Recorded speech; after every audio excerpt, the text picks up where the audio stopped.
आज छोराले भाटबटुनी लगेर गेम खेलाइदिनु भनेर जिद्दी गरेको थियो।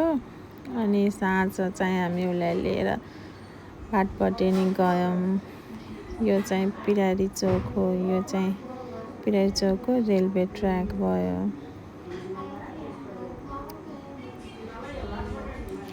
अनि यो चाहिँ शहीद गेट भयो।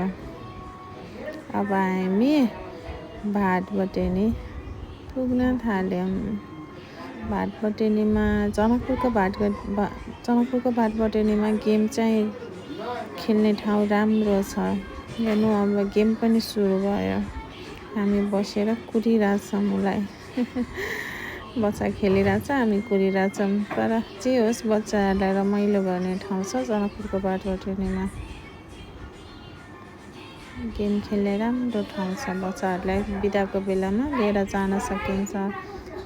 बच्चाहरू रमाइलो गर्ने ठाउँ छ।